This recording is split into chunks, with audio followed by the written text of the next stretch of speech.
Thank you very much, Bill. Cliff White, Fred Lennon, Mayor Voinovich, Judge Smith, ladies and gentlemen. It is a delight to be here. And Cliff White smiled when Bill mentioned the fact of my first book, the name of my first book, The Agony of the GOP. Full name was The Agony of the GOP 1964, when Cliff White perpetrated the nomination of Barry Goldwater. I'm very grateful for Cliff because he was so helpful to me. I was able to write that book and make the world think I was a pretty good political reporter in 1964. But you know, back in 1964, I kind of looked at Cliff as a right-wing extremist. And now he looks at me as a right-wing extremist. I have changed a little, and maybe the biggest change, or the most symbolic change, is the way I came to look at John Ashbrook's candidacy for president in 1972, which when he was running, I couldn't understand what he was doing. It seemed like an absolutely futile course of action. And in retrospect, looking back at it, it seemed to me a principle requirement that somebody do it. And I sometimes think that the world is divided into people who understand why John Ashbrook ran in 1972 and those who don't. And I'm glad I'm one who understands now. Before I left Washington, as I often do, I stopped by the office of Art Buchwald yesterday, told him I was going out to Ohio. Since Art is my principal political advisor, I asked him what should I tell to the good people at Ashland College about President Reagan in his present difficulty. And he said, Bob, just tell him that when it comes to President Reagan, I worship the very quicksand he walks on.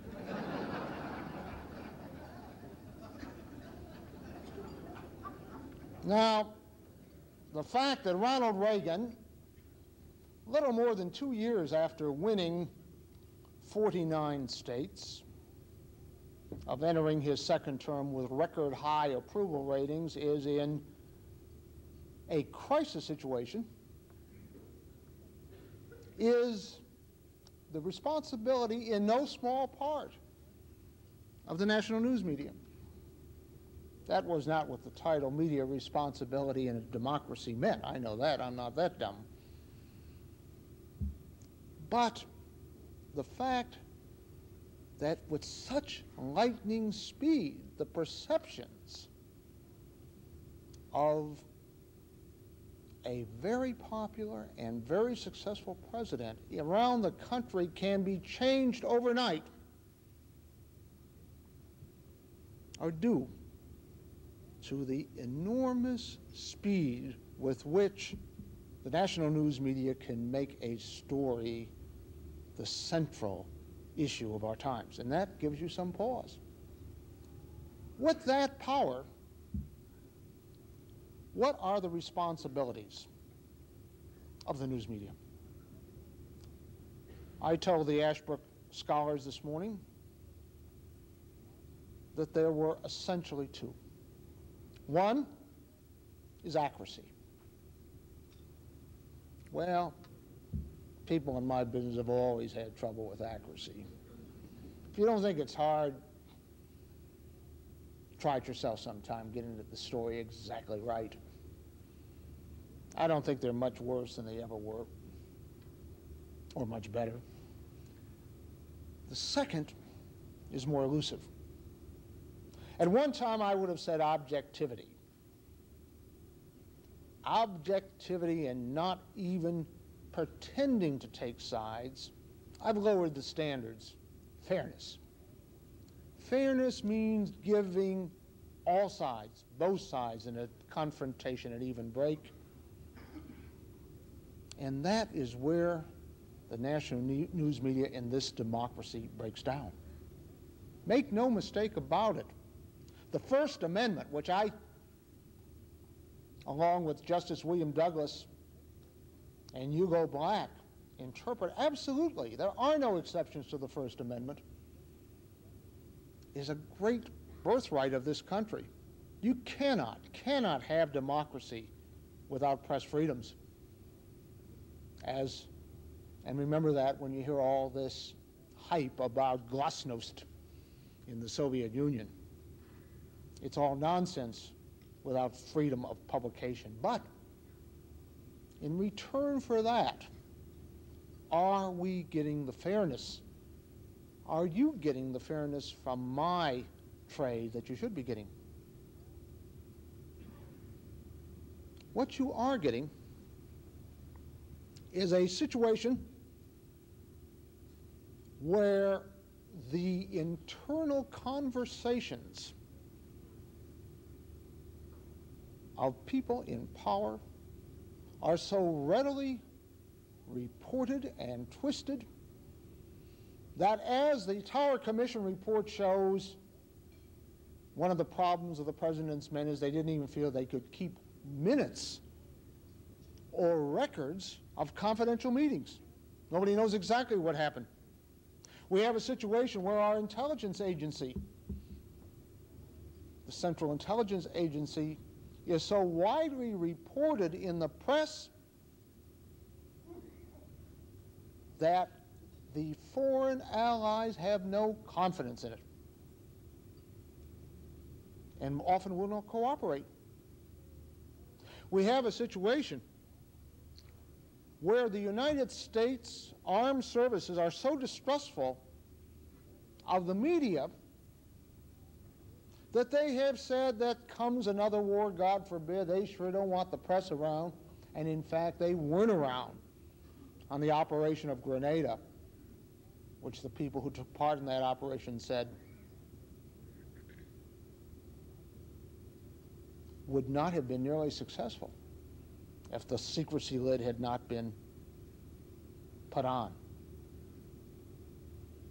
And we have a situation where what I think, and I bet most of you think, was a mistake by the President of the United States, becomes, in its ramifications, its magnification in the national news media, a crisis of the regime, where the entire government is brought to a standstill, in no small part because of the media. And so you have a situation where one of our great blessings for our society, the First Amendment, becomes, in the eyes of too many Americans, a handicap. Ladies and gentlemen, I have to tell you, this is nothing new. Let me quote from a previous president, not Ronald Reagan, who said, during this course of administration, and in order to disturb it, the artillery of the press, you like that? The artillery of the press has been leveled against us, charged with whatsoever its licentiousness could devise or dare. These abuses of an institution so important to freedom are deeply to be regretted, inasmuch as they tend to lessen its usefulness and to sap its safety.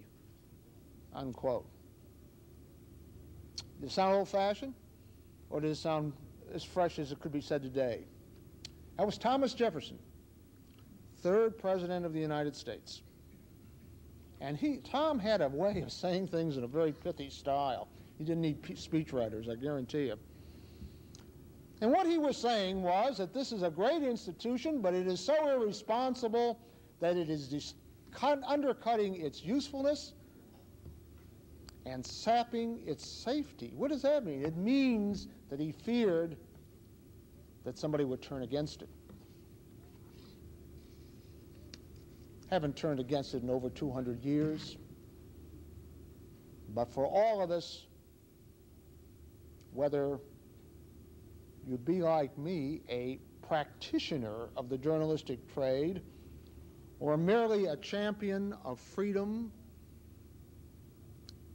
and an advocate of First Amendment freedoms, that you're worried. Now,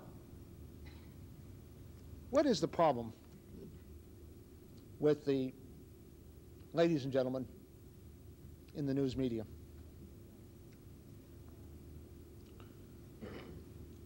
Maybe I am encroaching on Dinesh D'Souza's lecture as to who the media is, but I have to tell you that one of the problems is that the men and women who write and report and edit and manage in the great news organizations in the East Coast, the great networks, newspapers, magazines, that most of them, nearly all of them, think alike. They think in lockstep, and they think differently than the rest of America.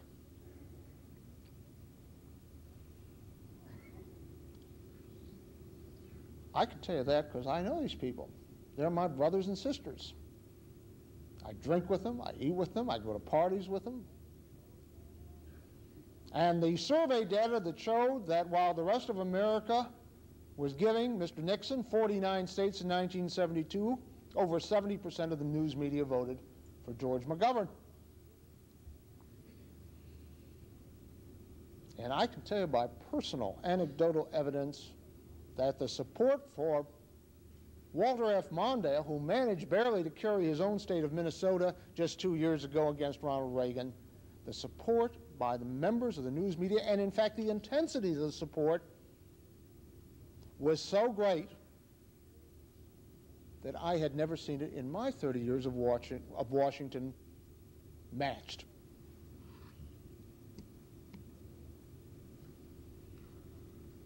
There is a study by Rothman and Lichter on attitudes of the national news media, in which one of the great editors of the country said it was a phony, nobody was interviewed. Well, I was interviewed for it. And the study shows that on questions of social consciousness, church going, belief in God, faith in government, the national news media is in a different mode than the rest of the country. Not only that, they make a lot of money. Talk about limousine liberals. We're doing okay.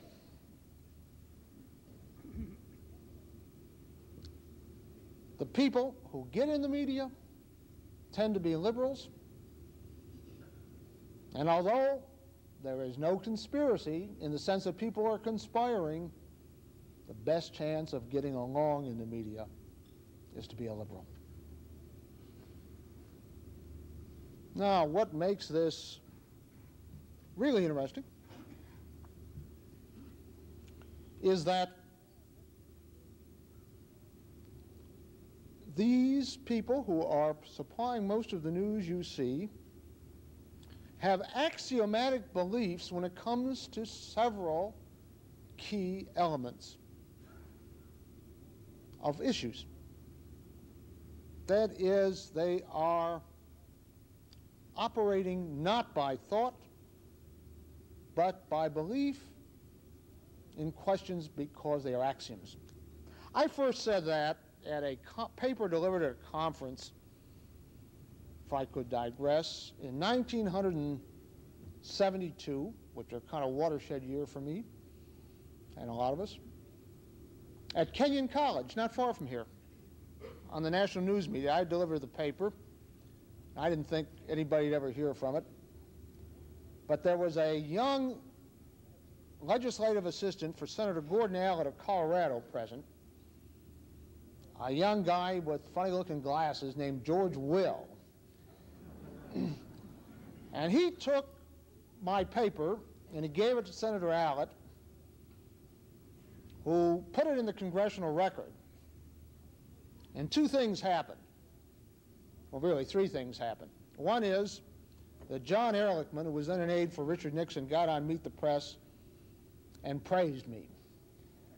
I'll tell you something, to be praised by John Ehrlichman is even worse than being criticized by him.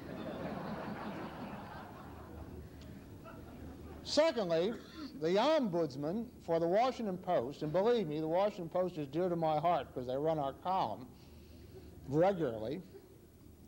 The ombudsman for the Washington Post took a whole page of the Sunday paper, I didn't mean a copy page, a page of the paper to rebut my paper on axiomatic beliefs. Never said what was in the paper, but he rebutted it. And third, the governor of California, Governor Reagan, who never had much use for me up till then and hasn't had much since, told a press conference that Novak was coming along out of the valleys of liberalism just as he had a number of years before. I don't think I've ever recovered from all of that. At any rate, the axiomatic beliefs lead to this kind of lockstep thinking today in 1987, not 1972. Number one, the United States needs a major tax increase to restore the revenue base. Ladies and gentlemen, read about the restoration of the revenue base in newspaper stories, on the television, and that means tax increase. Number two, it is essential and imperative that we have an arms control agreement with the Soviet Union. Didn't say what kind of agreement. We must have an arms control agreement. Number three, the only way we can have a solution with the communist regimes on the American mainland in Nicaragua is negotiation, and that means ending our support for the anti-communist guerrillas. Number four, we are spending too much on defense. And the Strategic Defense Initiative, which only would protect the American people, it doesn't make any sense to spend anything at all on that. And number five, under the Reagan administration, we have not spent enough on social welfare questions. I cannot prove it, but I will tell you with all sincerity that those five propositions are held to by 95% of the people who write, edit, and comment on the news in your nation's capital. Now, I would be, so what? This is a free country. You can think anything you want. Republicans want to make money. They don't go into crazy things like journalism.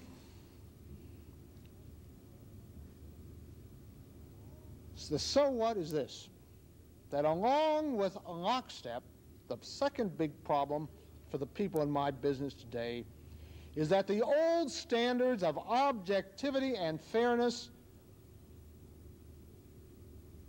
if not completely dismantled, are certainly diminished.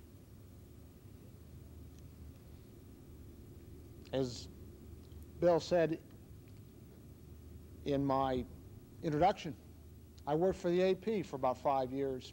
Boy, we used to really be strict. Couldn't even say that somebody insisted on something. That was a loaded word. Verbs, I claimed, were forbidden. Now I read Associated Press, which is a good deal more fair than most of the other national news sources, and they refer routinely to the Strategic Defense Initiative as Star Wars, which is a pejorative and a claim put on it, a title put on it by that great friend of the strategic defense concept, Senator Ted Kennedy of Massachusetts. That's the AP. But you read the New York Times, the Washington Post, not to mention Newsweek and Time, and the news stories are heavily editorialized against the Contras, against the Strategic Defense Initiative. There are little editorial paragraphs peeping out of all these stories. I'm in the course of doing 4 seminars this year at Baylor University in Waco, Texas. And I'm just showing the students, having them in a seminar discuss what in the world these great newspapers have done to fairness and objectivity. And then we come to television. I debated at the CPAC conference, the Conservative Political Action Conference in Washington, 2 weeks ago Saturday. I debated my friend, colleague Sam Donaldson of ABC. I knew I was hot because I got a standing ovation and he was hissed before either of us said a single word.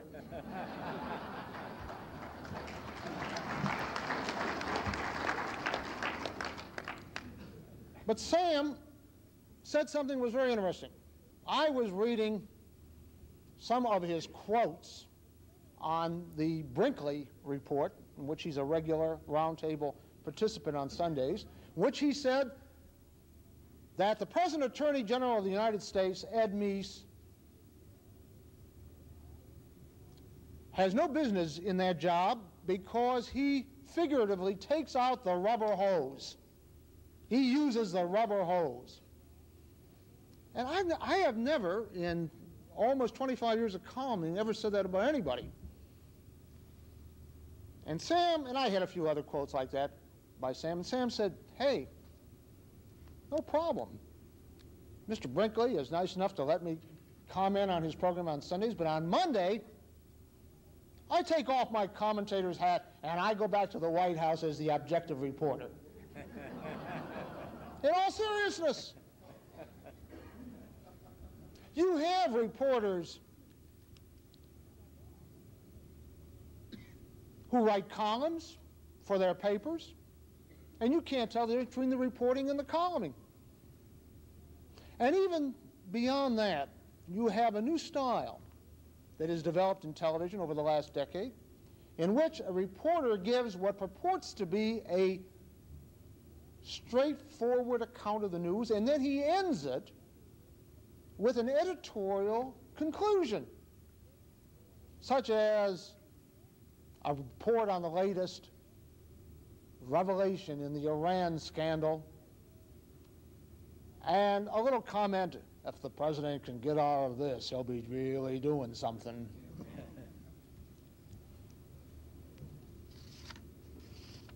What do we do about it, ladies and gentlemen? Well, there's a lot of answers. One answer is to have conservatives get into this business and confront the liberals. They have a good friend of mine, M. Stanton Evans, runs a national journalism center in Washington, provides interns for a lot of people, including me. I've hired at least 5 of the interns as full-time employees. But I'll give you a clue. I'm grateful to them, and these are terrific kids, but it is like a poor single soldier marching against an army. You think you're going to combat this tide of the old boy system from Harvard now that they're making big bucks in journalism, of people on the knowing what it takes to get ahead by a few people out of this one little just journalism center. Then there's talk of control. A mild control, like the National Press Council, where you have journalists judging complaints from offended people. Doesn't work. They tried it, doesn't work.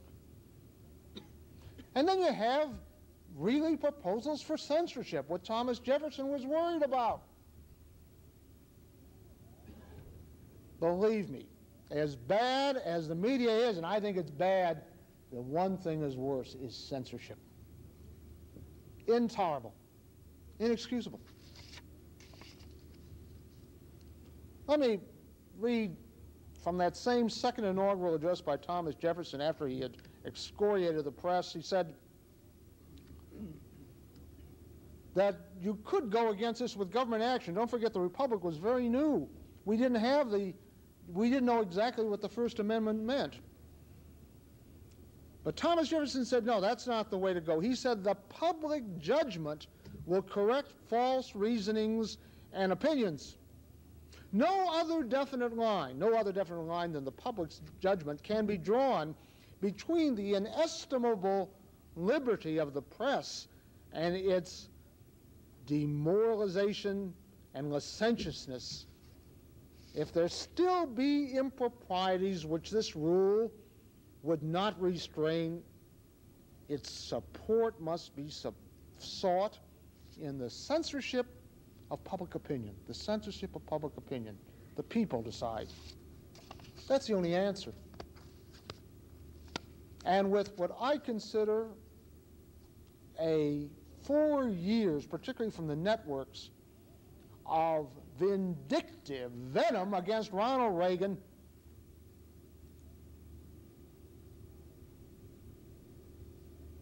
and stilted coverage against him in the '84 campaign, he captured 49 states. That's the censorship of public opinion. But I'd like to try something else too. I'd like to try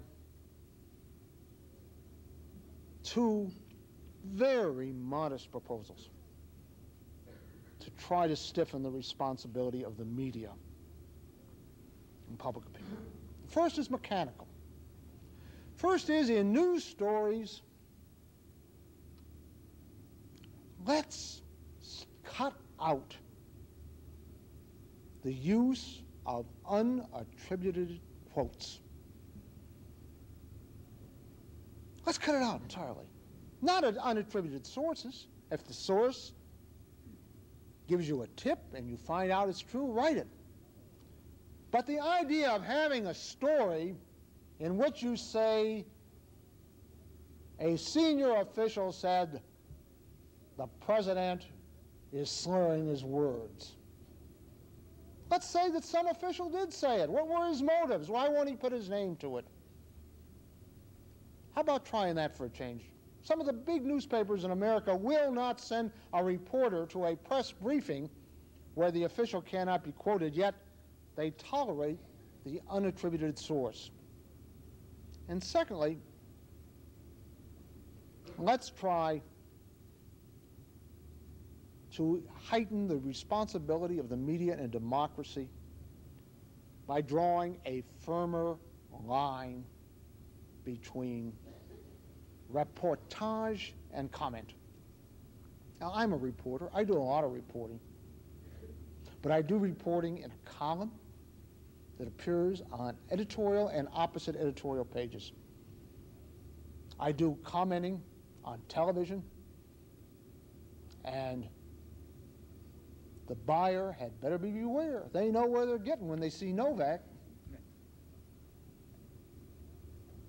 The problem is when you have the reporter out there in the news section of the paper or in the news part of the TV program, and you don't think you're going to get a commentary, but you get one. Let's do like the BBC does and clearly label what's comment and what's reporting. And if the comment gets in the reporting, cut it out. In the case of my friend Sam Donaldson, let's do one thing or the other with him. Let's take him off of Brinkley or take him off the White House. I think Sam is beyond redemption at this point. I don't think he can ever report again, although he's a good reporter. But let him be labeled as a commentator, not the White House correspondent of ABC. Now those little modest suggestions are so mild. Ladies and gentlemen, you think, boy, this guy's pathetic. Come all the way out here with those crummy suggestions. I'll tell you something. If this was a meeting of the Associated Society of Newspaper, American Society of Newspaper Editors, or of the Broadcasters Association, News Directors Association, they would be throwing dinner rolls up at me right now, or harder stuff. Even that will not be tolerated. So I think we have a problem. I think, like Thomas Jefferson, a free press in a democracy is essential. But I say today, as I said in 1972, and as I have said before, the press must look to itself to protect its essential duties and its essential rights in the interests of our great republic. Thank you very much.